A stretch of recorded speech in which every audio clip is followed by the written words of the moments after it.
Gênesis, capítulo 4.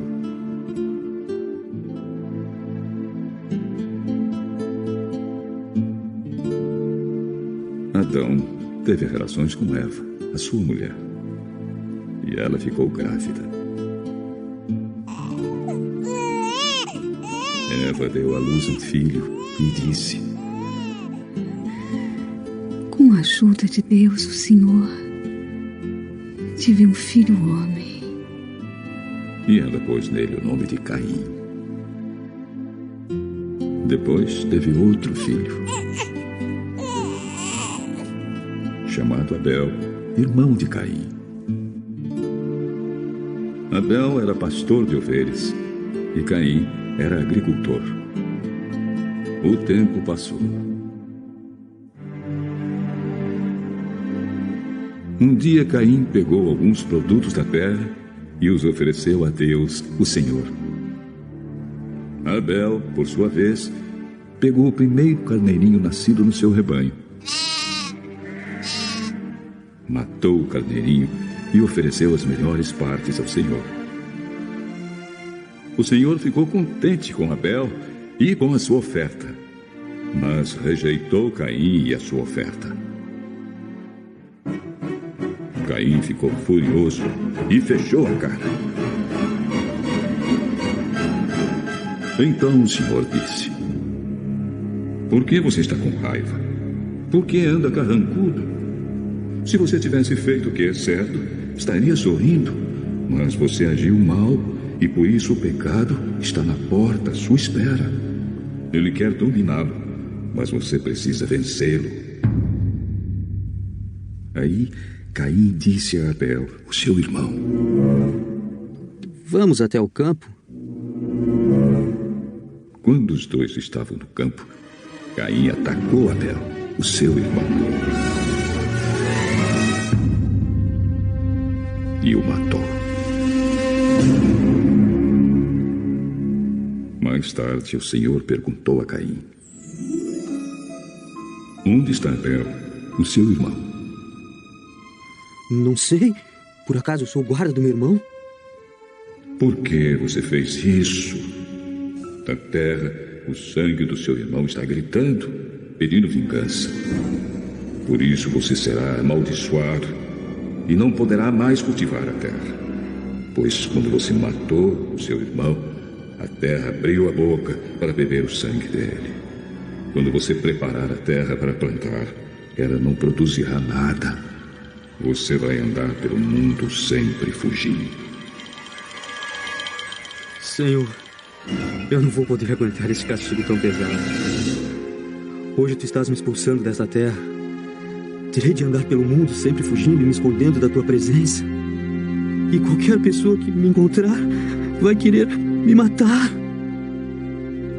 Isso não vai acontecer, pois se alguém matar você, serão mortas 7 pessoas da família dele como vingança.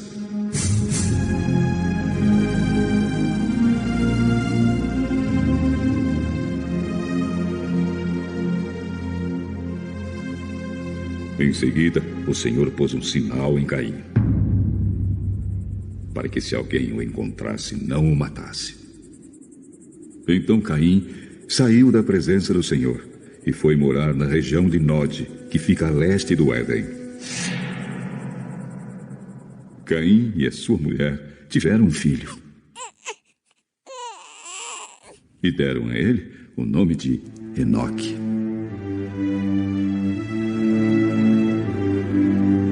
Mais tarde, Caim construiu uma cidade e a chamou de Enoque, o nome do seu filho. Enoque foi pai de Irade, que foi pai de Meujael, que foi pai de Metusael, que foi pai de Lameque. Lameque teve 2 mulheres. Uma delas se chamava Ada e a outra Zila.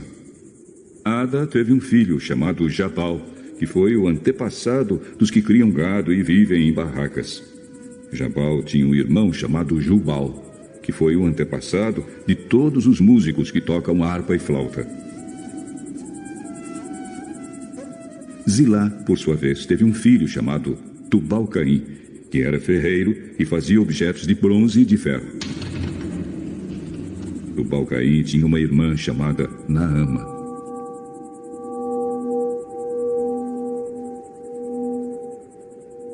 Certo dia, Lameque disse às suas mulheres: Hades e Zilá, escute-me, mulheres de Lameque. Marque bem o que eu digo. Matei um homem porque me feriu. Matei um moço porque me machucou. Se são mortas 7 pessoas para pagar pela morte de Caim, então, se alguém me matar, serão mortas 77 pessoas da família do assassino. Adão e sua mulher tiveram outro filho. Ela disse: Deus me deu outro filho para ficar em lugar de Abel, que foi morto por Caim. E pôs nele o nome de Sete. Sete foi pai de um filho e o chamou de Enos. Foi nesse tempo que o nome Senhor começou a ser usado no culto de adoração a Deus. Leitura complementar. Capítulo 3. A tentação e a queda.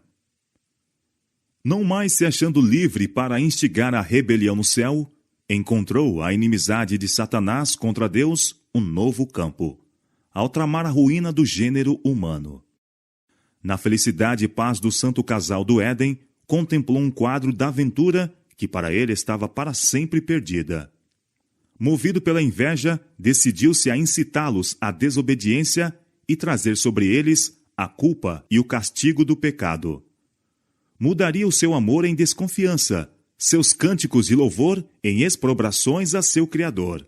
Assim, não somente mergulharia estes seres inocentes na mesma miséria que ele próprio suportava, mas lançaria desonra a Deus e ocasionaria pesares no céu.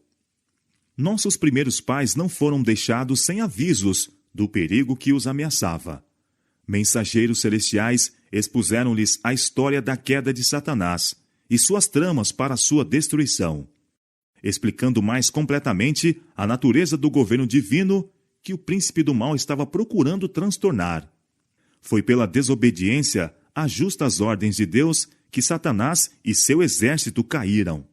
Quão importante, pois, que Adão e Eva honrassem aquela lei pela qual somente é possível manter-se a ordem e a equidade. A lei de Deus é tão sagrada como ele próprio. É uma revelação de sua vontade, uma transcrição de seu caráter, expressão do amor e sabedoria divinos. A harmonia da criação depende da perfeita conformidade de todos os seres, de todas as coisas, animadas e inanimadas, com a lei do Criador. Deus determinou leis não somente para o governo dos seres vivos, mas para todas as operações da natureza. Tudo se encontra sob leis fixas, que não podem ser desrespeitadas. Todavia, ao mesmo tempo em que tudo na natureza é governado por leis naturais, o homem unicamente, dentre todos os que habitam na terra, é responsável pela lei moral. Ao homem, a obra coroadora da criação, Deus deu o poder de compreender o que ele quer, a justiça e beneficência de sua lei e as santas reivindicações da mesma para com ele, e do homem se exige inabalável obediência. Semelhante aos anjos, os moradores do Éden haviam sido postos sob prova. Seu feliz estado apenas poderia ser conservado sob a condição de fidelidade para com a lei do Criador. Poderiam obedecer e viver, ou desobedecer e perecer. Deus os fizera receptáculos de ricas bênçãos, mas, se desatendessem à sua vontade, aquele que não poupou os anjos que pecaram, não os poderia poupar. A transgressão privá-los-ia de seus dons, e sobre eles traria miséria e ruína. Os anjos os advertiram a que estivessem de sobreaviso contra os ardis de Satanás, pois seus esforços para os enredar seriam incansáveis. Enquanto fossem obedientes a Deus, o maligno não lhes poderia fazer mal, pois, sendo necessário, todos os anjos do céu seriam enviados em seu auxílio. Se com firmeza repelissem suas primeiras insinuações, estariam tão livres de perigo como os mensageiros celestiais. Se, porém, cedessem uma vez à tentação, sua natureza se tornaria tão depravada que não teriam em si poder nem disposição para resistir a Satanás. A árvore da ciência se tornara a prova de sua obediência e amor a Deus. O Senhor achara conveniente não lhes impor senão uma proibição quanto ao uso de tudo que estava no jardim. Mas se desatendessem à sua vontade neste particular, incorreriam na culpa de transgressão. Satanás não os acompanharia com tentações contínuas. Poderia ter acesso a eles unicamente junto à árvore proibida. Se eles tentassem investigar a natureza da mesma, estariam expostos aos seus ardis. Foram admoestados a dar cuidadosa atenção à advertência que Deus lhes enviara, e estarem contentes com as instruções que ele achara conveniente comunicar-lhes. A fim de realizar a sua obra sem que fosse percebido, Satanás preferiu fazer uso da serpente como seu intermediário, disfarce bem adaptado ao seu propósito de enganar. A serpente era então uma das mais prudentes e belas das criaturas da terra. Tinha asas, e enquanto voava pelos ares, apresentava uma aparência de brilho deslumbrante, tendo a cor e o fulgor de ouro polido. Pousando nos ramos profusamente carregados da árvore proibida e saboreando o delicioso fruto, era seu objetivo chamar a atenção e deleitar os olhos de quem a visse. Assim, no jardim da paz, emboscava-se o destruidor a observar a sua presa. Os anjos haviam advertido Eva de que tivesse o cuidado de não se afastar do esposo, enquanto se ocupavam com seu trabalho diário no jardim. Junto dele, estaria em menor perigo de tentação do que se estivesse sozinha. Mas, absorta em sua aprazível ocupação, inconscientemente se desviou de seu lado. Percebendo que estava só, sentiu uma apreensão de perigo. Mas afugentou seus temores, concluindo que ela possuía sabedoria e força suficiente para discernir o mal e resistir-lhe. Esquecida do aviso do anjo, logo se achou a contemplar, com um misto de curiosidade e admiração, a árvore proibida. O fruto era muito belo, e ela perguntava a si mesma por que seria que Deus os privara do mesmo. Era então a oportunidade do tentador. Como se fosse capaz de distinguir as cogitações de seu espírito, a ela assim se dirigiu. É assim que Deus disse: não comereis de toda a árvore do jardim? Eva ficou surpresa e admirada quando assim pareceu ouvir o eco de seus pensamentos. Mas a serpente continuou, com voz melodiosa, com sutis louvores à superior beleza de Eva, e suas palavras não lhe eram desagradáveis. Em vez de fugir do local, deteve-se maravilhada ao ouvir uma serpente falar. Houvesse se dirigido a ela um semelhante aos anjos, e ter-se-iam despertado seus receios. Ela, porém, não tinha ideia alguma de que a fascinadora serpente pudesse tornar-se o intermediário do adversário decaído.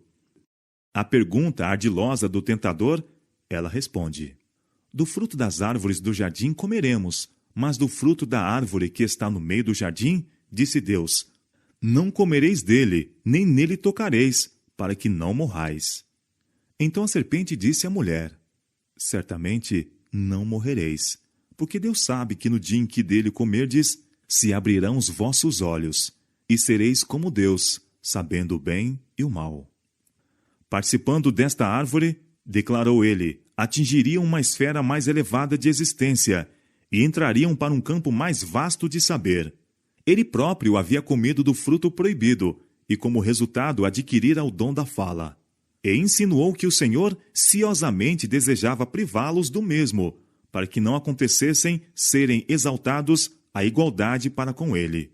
Foi por causa de suas maravilhosas propriedades, que comunicavam sabedoria e poder, que ele lhes havia proibido prová-lo, ou mesmo nele tocar. O tentador insinuou que a advertência divina não deveria ser efetivamente cumprida, destinava simplesmente a intimidá-los. Como seria possível morrerem eles? Não haviam comido da árvore da vida?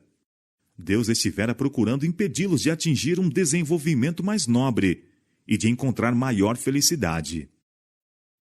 Tal tem sido a obra de Satanás desde os dias de Adão até o presente, e com a mesma tem ele prosseguido com grande êxito. Ele tenta os homens a desconfiarem do amor de Deus e a duvidarem de sua sabedoria.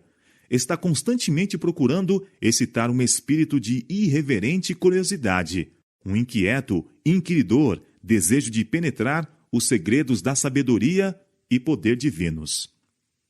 Em seus esforços para pesquisarem o que Deus foi servido recusar-lhes, multidões descuidam-se das verdades que ele revelou e que são essenciais para a salvação. Satanás tenta os homens à desobediência, levando-os a crer que estão a entrar em um maravilhoso campo de saber. Mas tudo isto é um engano. Desvanecendo-se com suas ideias de progresso, acham-se eles conculcando os mandamentos de Deus, colocando os pés na senda que leva à degradação e morte. Satanás fez parecer ao santo par que eles ganhariam, violando a lei de Deus. Não ouvimos hoje idêntico raciocínio? Muitos falam da estreiteza daqueles que obedecem aos mandamentos de Deus, enquanto afirmam eles ter ideias mais amplas e gozar de maior liberdade. O que é isto, senão um eco da voz do Éden? No dia em que dele comerdes, isto é, transgredirdes a ordem divina, sereis como Deus. Satanás alegou ter recebido grande benefício, comendo do fruto proibido, mas não deixou transparecer que pela transgressão viera a ser expulso do céu. Embora houvesse achado que do pecado resulta a infinita perda, ocultou sua própria miséria a fim de arrastar outros à mesma posição. Assim, hoje, o transgressor procura disfarçar seu verdadeiro caráter. Ele pode pretender ser santo, mas sua elevada profissão apenas o torna mais perigoso como enganador.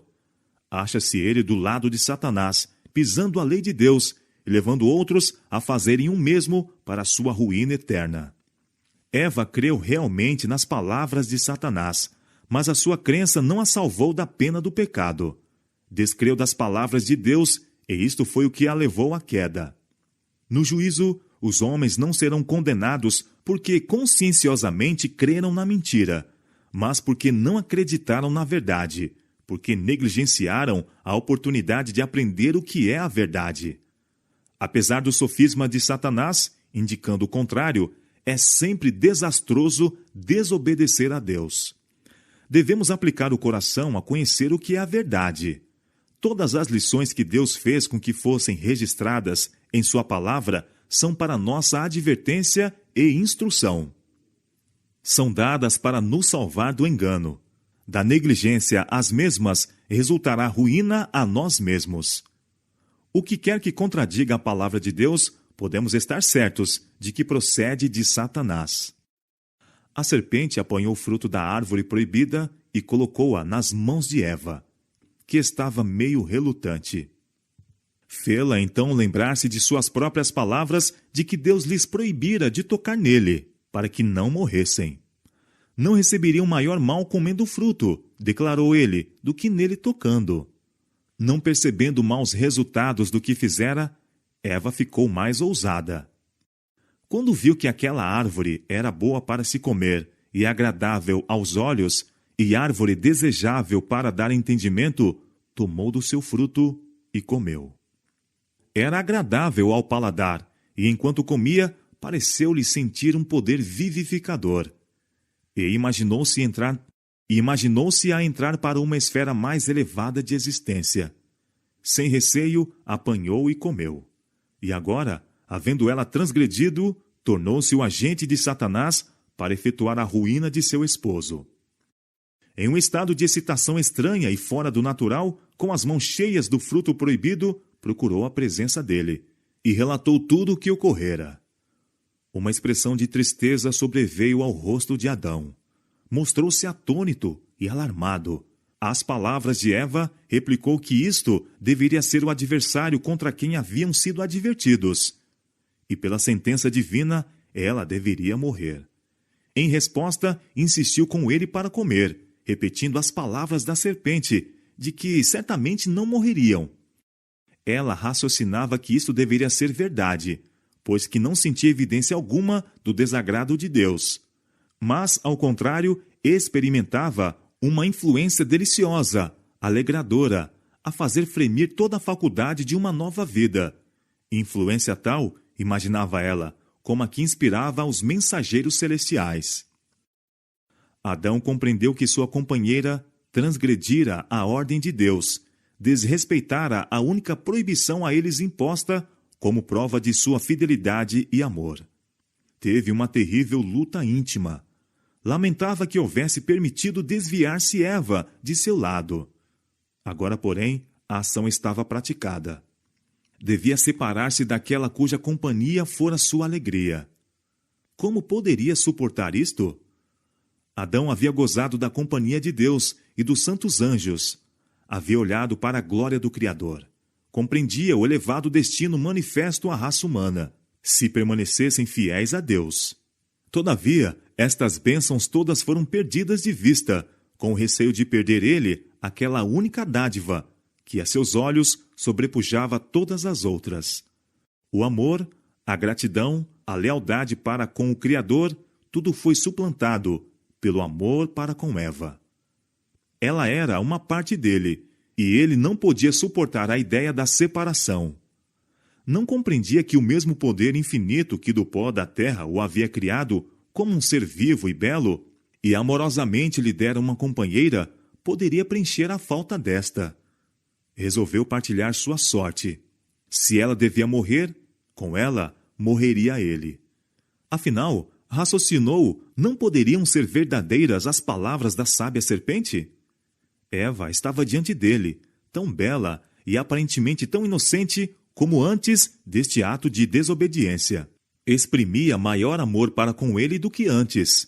Nenhum sinal de morte aparecia nela, e ele se decidiu a afrontar as consequências. Tomou o fruto e o comeu rapidamente. Depois da sua transgressão, Adão, a princípio, imaginou-se a entrar para uma condição mais elevada de existência. Mas logo o pensamento de seu pecado o encheu de terror.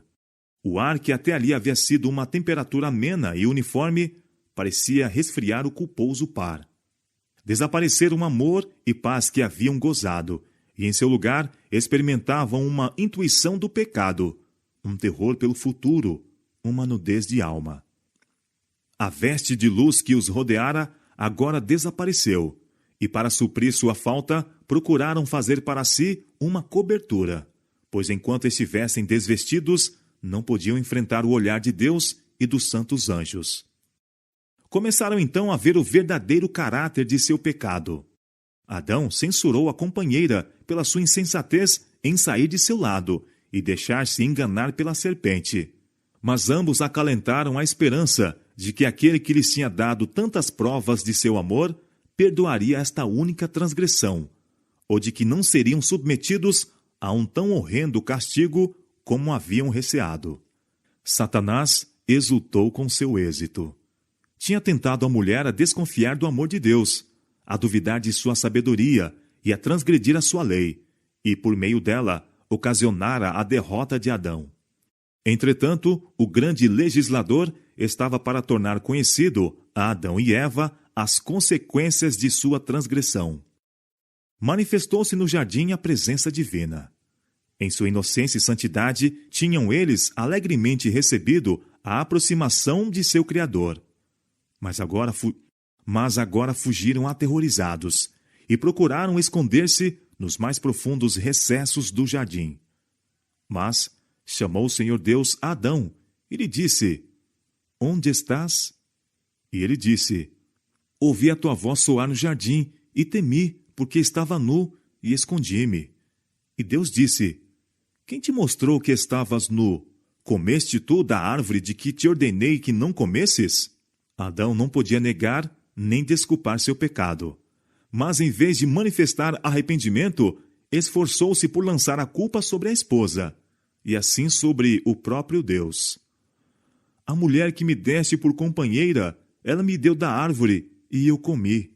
Aquele que por amor a Eva havia deliberadamente preferido perder a aprovação de Deus, o seu lar no paraíso e uma vida eterna de alegria, podia agora, depois de sua queda, procurar tornar sua companheira e mesmo o próprio Criador responsável pela transgressão. Tão terrível é o poder do pecado. Quando foi interrogado a mulher, por que fizeste isto? Ela respondeu, a serpente me enganou e eu comi. Por que criaste a serpente? Por que lhe permitiste entrar no Éden? Tais eram as perguntas envolvidas em sua desculpa apresentada pelo pecado. Assim como fizera Adão, lançou sobre Deus a responsabilidade de sua queda. O espírito de justificação própria originou-se com o pai da mentira. Foi alimentado por nossos primeiros pais logo que se renderam à influência de Satanás, e tem sido apresentado por todos os filhos e filhas de Adão. Em vez de humildemente confessarem os pecados, procuraram escudar-se, lançando a culpa sobre outros, sobre as circunstâncias ou sobre Deus, fazendo mesmo de suas bênçãos um motivo para murmuração contra ele. O Senhor então pronunciou sentença sobre a serpente. Porque fizeste isto, maldita serás mais do que toda a besta, e mais do que todos os animais do campo. Sobre o teu ventre andarás, e pó comerás todos os dias da tua vida. Visto que havia sido empregada como o intermediário de Satanás, a serpente devia participar da visitação do juízo divino. Da mais linda e admirada das criaturas do campo, devia tornar-se na mais rasteira e detestada de todas elas, temida e odiada tanto pelo homem como pelos animais. As palavras dirigidas em seguida à serpente aplicam-se diretamente ao próprio Satanás, indicando de antemão sua final derrota e destruição. Porém, inimizade entre ti e a mulher, e entre a tua semente e a sua semente. Esta te ferirá a cabeça, e tu lhe ferirás o calcanhar. Referiram-se a Eva a tristeza e a dor que deveriam dali em diante ser o seu quinhão. E disse o Senhor, o teu desejo será para o teu marido, e ele te dominará. Na criação, Deus a fizera igual a Adão.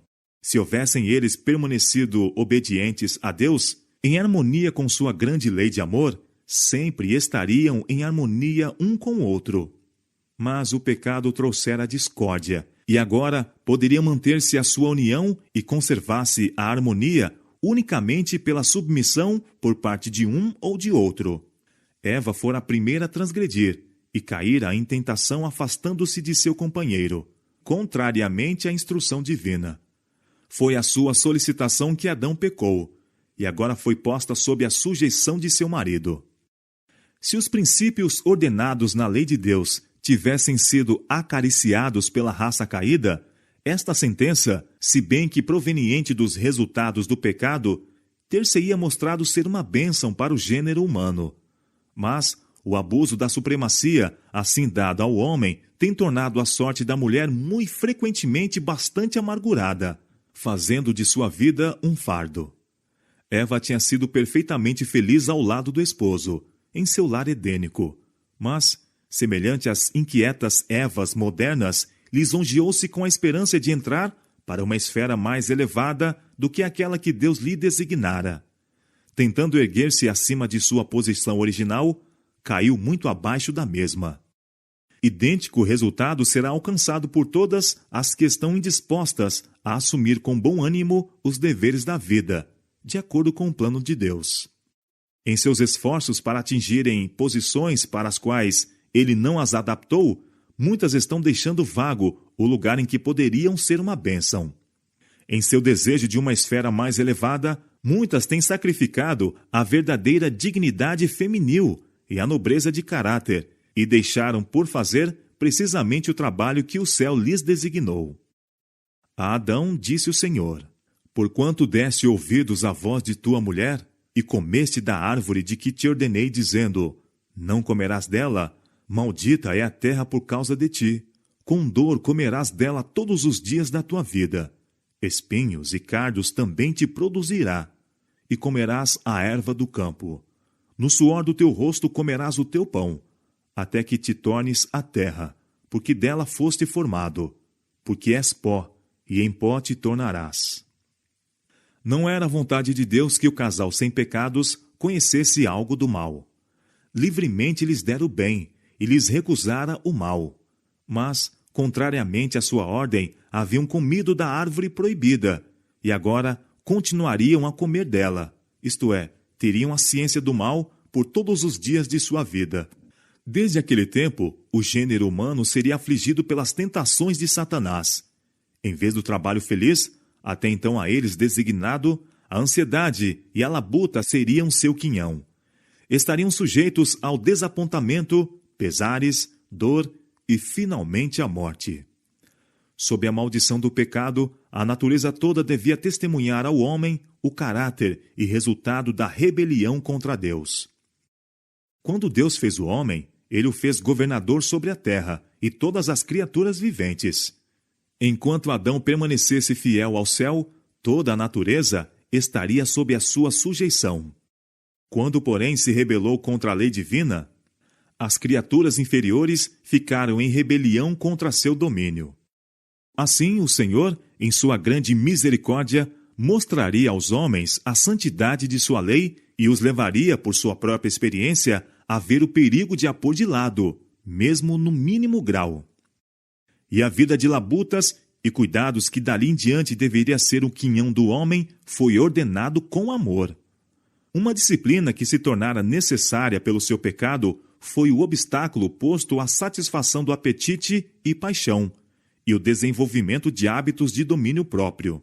Fazia parte do grande plano de Deus para a restauração do homem, da ruína e degradação do pecado. A advertência feita a nossos primeiros pais, no dia em que dela comeres, certamente morrerás, não implicava que devessem eles morrer no próprio dia em que participassem do fruto proibido. Mas naquele dia, a irrevogável sentença seria pronunciada. A imortalidade lhes era prometida sob condição de obediência. Pela transgressão, despojar-se-iam da vida eterna. Naquele mesmo dia, estariam condenados à morte. A fim de possuir uma existência intérmina, o homem devia continuar a participar da árvore da vida. Privado disto, sua vitalidade diminuiria gradualmente, até que a vida se extinguisse. Era plano de Satanás que Adão e Eva, pela desobediência, incorressem no desprazer de Deus. E então, se deixassem de obter o perdão, esperava que comessem da árvore da vida, e assim perpetuassem uma existência de pecado e miséria. Depois da queda do homem, porém, santos anjos foram imediatamente comissionados para guardarem a árvore da vida. Em redor desses anjos chamejavam raios de luz, tendo a aparência de uma espada inflamada. A nenhum da família de Adão foi permitido passar aquela barreira para participar do fruto doador de vida. Logo, não há nenhum pecado imortal. A onda de desgraças que emanou da transgressão de nossos primeiros pais é considerada por muitos como uma consequência demasiado terrível para um pecado tão pequeno, e acusam a sabedoria e justiça de Deus em seu trato com o homem. Mas, se eles olhassem mais profundamente para esta questão, poderiam discernir o seu erro. Deus criou o homem à sua semelhança, livre do pecado. A terra devia ser povoada com seres algo inferiores aos anjos. Mas a sua obediência seria provada, pois que Deus não permitiria que o mundo se enchesse daqueles que desrespeitassem a sua lei. Contudo, em sua grande misericórdia, não designou a Adão uma prova severa, e a própria leveza da proibição tornou o pecado excessivamente grande. Se Adão não pôde suportar a menor das provas, não poderia ter resistido a uma prova maior, caso houvessem sido confiadas a ele maiores responsabilidades. Se tivesse sido designado a Adão alguma prova grande, aqueles cujo coração se inclina para o mal desculpar-se-iam então dizendo: isto é uma coisa trivial, e Deus não é tão exigente a respeito de coisas pequenas. E haveria contínua transgressão em coisas consideradas pequenas, as quais ficam sem reprovação humana. O Senhor, porém, tornou patente que o pecado, em qualquer grau, é ofensivo para ele. A Eva pareceu coisa pequena desobedecer a Deus provando o fruto da árvore proibida, e tentar o esposo a transgredir também. Entretanto, o pecado deles abriu as portas ao dilúvio das desgraças sobre o mundo. Quem pode saber, no momento da tentação, as terríveis consequências que advirão de um passo errado? Muitos que ensinam que a lei de Deus não está em vigor para o homem, insistem que é impossível a este obedecer aos seus preceitos. Mas, se isto fosse verdade, por que sofreu Adão a pena da transgressão? O pecado de nossos primeiros pais acarretou a culpa e a tristeza sobre o mundo.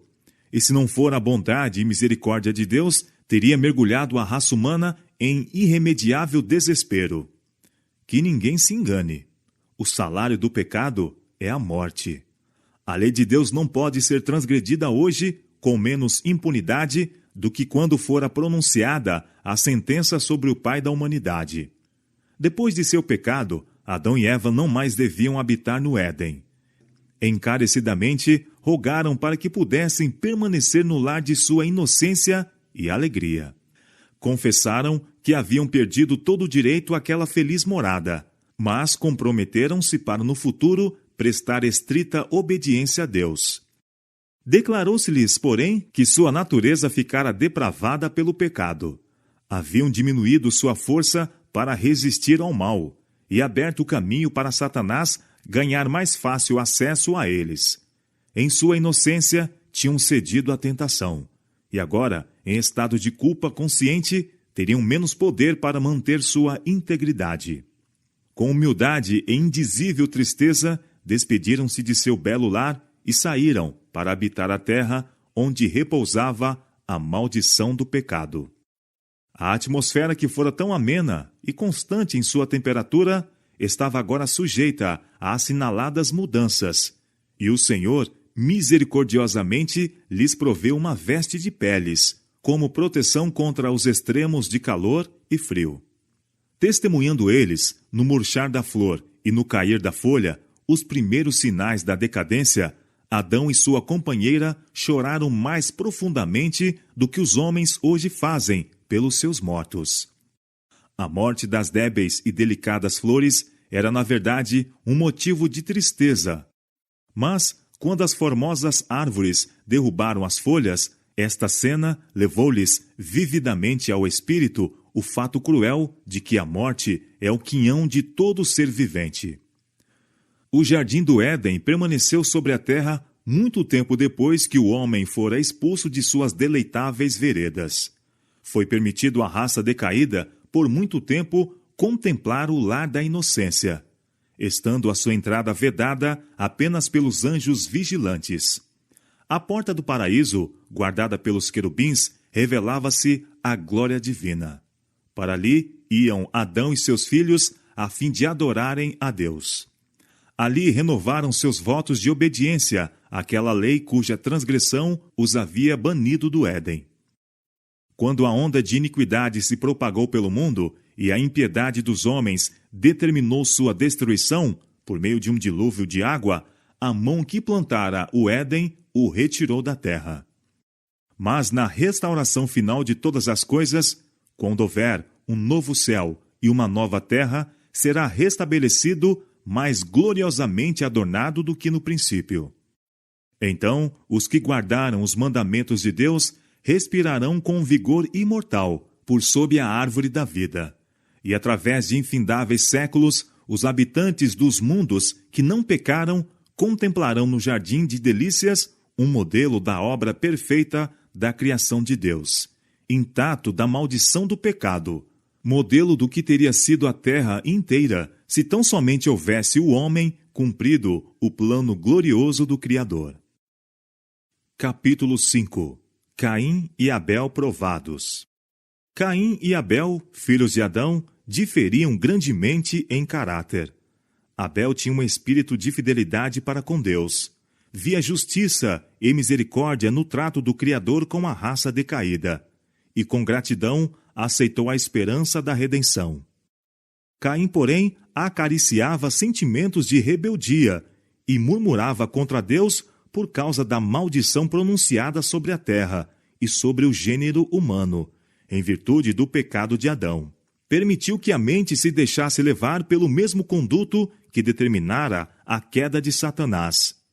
Condescendendo com desejo de exaltação própria e pondo em dúvida a justiça e autoridade divinas.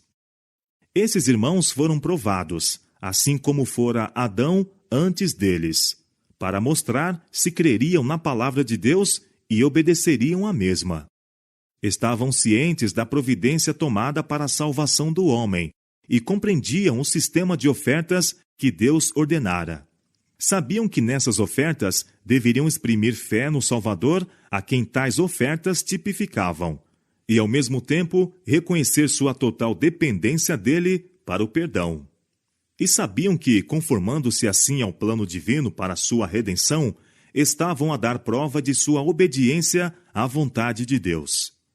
Sem derramamento de sangue, não poderia haver remissão de pecado, e deviam eles mostrar sua fé no sangue de Cristo como a expiação prometida, oferecendo em sacrifício o primogênito do rebanho. Além disto, as primícias da terra deviam ser apresentadas diante do Senhor em ação de graças. Os dois irmãos, de modo semelhante, erigiram seus altares, e cada qual trouxe uma oferta. Abel apresentou um sacrifício do rebanho, de acordo com as instruções do Senhor. E atentou o Senhor para Abel e para a sua oferta. Gênesis capítulo 4, verso 4. Lampejou o fogo do céu e consumiu o sacrifício. Mas Caim, desrespeitando o mandado direto e explícito do Senhor, apresentou apenas uma oferta de frutos. Não houve sinal do céu para mostrar que era aceita. Abel instou com seu irmão para aproximar-se de Deus, de maneira divinamente prescrita. Mas seus rogos apenas tornaram Caim mais decidido a seguir a sua própria vontade. Sendo mais velho, achava que lhe não condizia ser aconselhado por seu irmão e desprezou o seu conselho. Caim veio perante Deus com íntima murmuração e incredulidade, com respeito ao sacrifício prometido e necessidade de ofertas sacrificais. Sua dádiva não exprimia arrependimento de pecado. Achava, como muitos agora, que seria um reconhecimento de fraqueza seguir exatamente o plano indicado por Deus, confiando sua salvação inteiramente à expiação do Salvador prometido. Preferiu a conduta de dependência própria. Viria com seus próprios méritos. Não traria o cordeiro, nem misturaria seu sangue com a oferta, mas apresentaria seus frutos, produtos de seu trabalho. Apresentou sua oferta como um favor feito a Deus, pelo qual esperava obter a aprovação divina. Caim obedeceu ao construir um altar. Obedeceu ao trazer um sacrifício. Prestou, porém, apenas uma obediência parcial. A parte essencial, o reconhecimento da necessidade de um Redentor, ficou excluída. Quanto ao que respeitava ao nascimento e instrução religiosa, esses irmãos eram iguais. Ambos eram pecadores e ambos reconheciam o direito de Deus à reverência e adoração. Segundo a aparência exterior, sua religião era a mesma até certo ponto, mas, além disto, a diferença entre os dois era grande. Pela fé, Abel ofereceu a Deus maior sacrifício do que Caim. Hebreus capítulo 11, verso 4. Abel aprendeu os grandes princípios da redenção. Viu-se como um pecador, e viu o pecado e sua pena de morte de permeio entre sua alma e a comunhão com Deus. Trazia morta a vítima, aquela vida sacrificada, reconhecendo assim as reivindicações da lei que fora transgredida. Por meio do sangue derramado, olhava para o futuro sacrifício, Cristo a morrer na cruz do Calvário, e confiando na expiação que ali seria feita, tinha o testemunho de que era justo e de que sua oferta era aceita. Caim tivera, como Abel, a oportunidade de saber e aceitar estas verdades. Não foi vítima de um intuito arbitrário. Um irmão não foi eleito para ser aceito por Deus e o outro para ser rejeitado. Abel escolheu a fé e a obediência. Caim, a incredulidade e a rebeldia. Nisto consistia toda a questão. Caim e Abel representam duas classes que existirão no mundo até o final do tempo. Uma dessas classes se prevalece do sacrifício indicado para o pecado. A outra arrisca-se a confiar em seus próprios méritos. O sacrifício desta é destituído da virtude da mediação divina, e assim não é apto para levar o homem ao favor de Deus. É unicamente pelos méritos de Jesus que nossas transgressões podem ser perdoadas. Aqueles que não sentem necessidade do sangue de Cristo, que acham que sem a graça divina podem, pelas suas próprias obras, conseguir a aprovação de Deus, estão cometendo o mesmo erro de Caim. Se não aceitam o sangue purificador, acham-se sob condenação. Não há outra providência tomada pela qual se possa libertar da escravidão do pecado.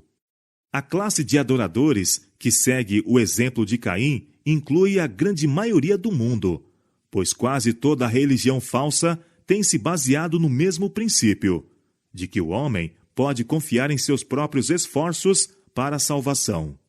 Alguns pretendem que a espécie humana necessita não de redenção, mas de desenvolvimento, que ela pode aperfeiçoar-se, elevar-se e regenerar-se. Assim como Caim julgava conseguir o favor divino com uma oferta a que faltava o sangue de um sacrifício, assim esperam estes exaltar a humanidade à norma divina, independentemente da expiação. A história de Caim mostra qual deverá ser o resultado. Mostra o que o homem se tornará separado de Cristo. A humanidade não tem poder para regenerar-se. Ela não tende a ir para cima, para o que é divino, mas para baixo, para o que é satânico. Cristo é a nossa única esperança. Nenhum outro nome há, dado entre os homens, pelo qual devamos ser salvos. Em nenhum outro há salvação. Atos capítulo 4, verso 12. A verdadeira fé, que confia inteiramente em Cristo, manifestar-se-á pela obediência a todos os mandamentos de Deus. Desde o tempo de Adão até o presente, o grande conflito tem sido com referência à obediência à lei de Deus. Em todos os séculos, houve os que pretendiam ter direito ao favor de Deus, mesmo enquanto estavam a desatender algumas de suas ordens. Mas as Escrituras declaram que pelas obras a fé foi aperfeiçoada e que sem as obras da obediência a fé é morta. São Tiago capítulo 2, versos 22 e 17. Aquele que faz profissão de conhecer a Deus e não guarda os seus mandamentos é mentiroso, e nele não está a verdade. 1 São João capítulo 2, verso 4. Quando Caim viu que sua oferta era rejeitada, ficou irado com o Senhor e com Abel. Ficou irado de que Deus não aceitasse o substituto do homem em lugar do sacrifício divinamente ordenado. E irado com seu irmão por preferir obedecer a Deus a unir-se em rebelião contra ele. Apesar do descaso de Caim pelo mandado divino, Deus não deixou entregue a si, mas condescendeu em arrazoar com o homem que tão sem razão se mostrara. E o Senhor disse a Caim: Por que te iraste? E por que descaiu o teu semblante? Gênesis capítulo 4, verso 6. Por meio de um mensageiro angélico foi transmitida a advertência divina. Se bem fizeres, não haverá aceitação para ti? E se não fizeres bem, o pecado jaz à tua porta. Gênesis capítulo 4, verso 7. A escolha dependia de Caim mesmo. Se confiasse nos méritos do Salvador prometido e obedecesse às ordens de Deus, gozaria de seu favor. Mas, se persistisse na incredulidade e transgressão, não teria motivos de queixa por ser rejeitado pelo Senhor. Mas, em vez de reconhecer o seu pecado, Caim continuou a queixar-se da injustiça de Deus e a acalentar inveja e ódio a Abel. Rancorosamente censurou seu irmão e tentou arrastá-lo à controvérsia com respeito ao trato de Deus para com eles. Com mansidão, se bem que destemida e firmemente, Abel defendeu a justiça e bondade de Deus. Indicou o erro de Caim e procurou convencê-lo de que a falta estava com ele. Acentuou a compaixão de Deus ao poupar a vida de seus pais, quando ele os poderia ter punido com morte instantânea, e insistiu em que Deus os amava, ou então não haveria dado o seu filho, inocente e santo, para sofrer a pena em que eles tinham incorrido. Tudo isto fez com que a ira de Caim mais se acendesse. A razão e a consciência lhe diziam que Abel tinha razão, mas ele estava enraivecido de que aquele que estivera acostumado a atender seus conselhos pretendesse agora discordar dele, e de que não pudesse ganhar simpatia em sua rebelião. No furor de seu ódio, matou o irmão. Caim odiou e matou o irmão, não por qualquer falta que Abel houvesse cometido, mas porque as suas obras eram más e as de seu irmão justas. 1 São João capítulo 3, verso 12. Assim, em todos os tempos, os ímpios têm odiado os que eram melhores do que eles.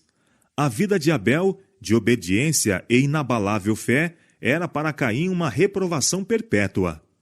Todo aquele que faz o mal aborrece a luz e não vem para a luz, para que as suas obras não sejam reprovadas. São João capítulo 3, verso 20.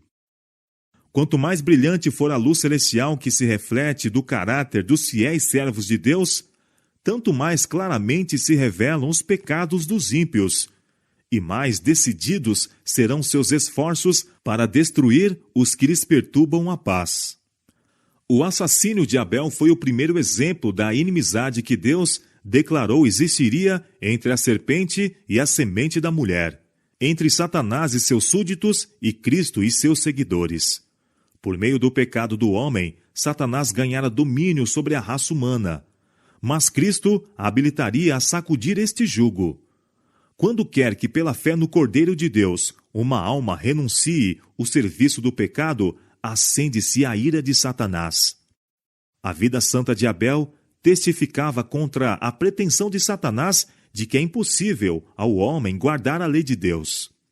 Quando Caim, movido pelo espírito do maligno, viu que não podia dominar Abel, irou-se de tal maneira que lhe destruiu a vida. E onde quer que haja alguém que esteja pela reivindicação da justiça da lei de Deus, o mesmo espírito se manifestará contra ele. É o espírito que, através de todos os séculos, acendeu a fogueira ardente para os discípulos de Cristo. Mas essas crueldades, amontoadas sobre os seguidores de Cristo, são instigadas por Satanás e sua hoste, porque não podem eles obrigá-los a sujeitar-se ao seu domínio. É a cólera de um adversário vencido. Todo mártir por Jesus morreu como vencedor. Diz o profeta: eles o venceram, aquela antiga serpente, chamada o diabo e Satanás, pelo sangue do Cordeiro e pela palavra do seu testemunho, e não amaram as suas vidas até a morte. Apocalipse capítulo 12, versos 11 e 9. Caim, o homicida, logo foi chamado para responder por seu crime. E disse o Senhor a Caim: onde está Abel, teu irmão? E ele disse: não sei, sou eu guardador de meu irmão? Gênesis capítulo 4, versos 9 a 12. Caim tinha avançado tanto no pecado que perdera a intuição da contínua presença de Deus e de sua grandeza e onisciência. Assim recorreu à falsidade para esconder a sua culpa. De novo, diz o Senhor a Caim: que fizeste? A voz do sangue do teu irmão clama a mim desde a terra. Deus dera a Caim a oportunidade para confessar seu pecado. Tivera tempo para refletir. Compreendera a enormidade da ação que praticara e da falsidade que proferira para ocultar. Mas ainda foi rebelde, e a sentença não mais se procrastinou. A voz divina que tinha sido ouvida, em solicitações e admoestações, pronunciou as terríveis palavras: e agora maldito és tu desde a terra, que abriu a sua boca para receber da tua mão o sangue do teu irmão. Quando lavrares a terra, não te dará mais a sua força. Fugitivo e vagabundo serás na terra. Apesar de Caim, pelos seus crimes, haver merecido a sentença de morte, um Criador misericordioso ainda lhe poupou a vida e concedeu-lhe oportunidade para o arrependimento. Mas Caim viveu apenas para endurecer o coração, para acoroçoar a rebelião contra a autoridade divina e tornar-se o chefe de uma linhagem de pecadores ousados e perdidos. Esse único apóstata, dirigido por Satanás, tornou-se o tentador para outros, e seu exemplo e influência exerceram uma força desmoralizadora, até que a terra se corrompeu e se encheu de violência a ponto de reclamar a sua destruição. Poupando a vida do primeiro homicida, Deus apresentou diante de todo o universo uma lição que dizia respeito ao grande conflito. A tenebrosa história de Caim e seus descendentes foi uma ilustração do que teria sido o resultado de permitir ao pecador viver para sempre, para prosseguir com sua rebelião contra Deus.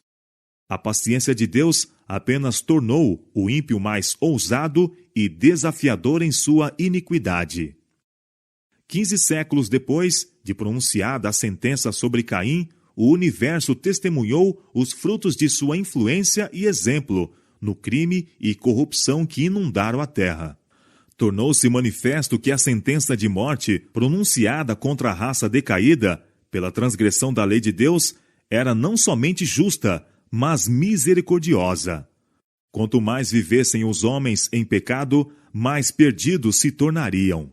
A sentença divina, abreviando uma carreira de desenfreada iniquidade e livrando o mundo da influência dos que se tornaram endurecidos na rebeldia, era uma bênção e não maldição. Satanás está constantemente em atividade, com intensa energia e sob mil disfarces para representar falsamente o caráter e governo de Deus. Com planos extensos e bem organizados e com poder maravilhoso, está ele a agir para conservar, sob seus enganos, os habitantes do mundo. Deus, o ser infinito e todo sabedoria, vê o fim desde o princípio, e ao tratar com o mal, seus planos foram de grande alcance e compreensivos.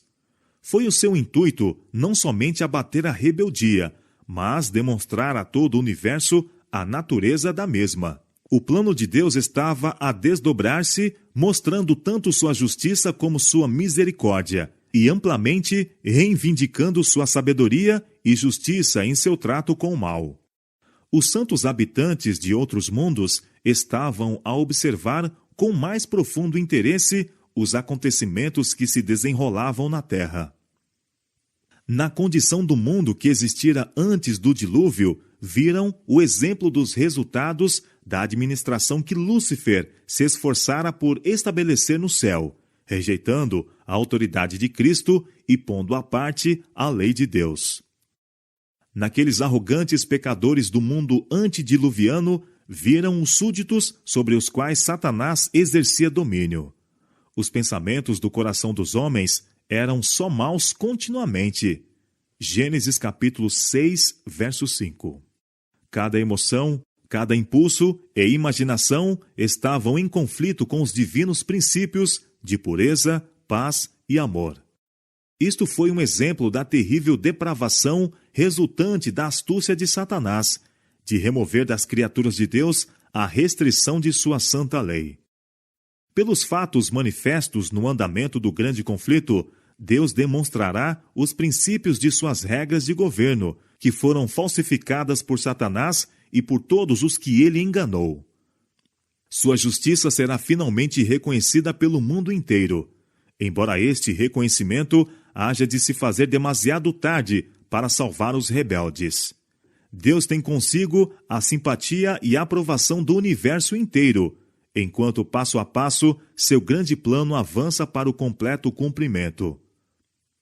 Tê-la conseguido na extirpação final da rebelião.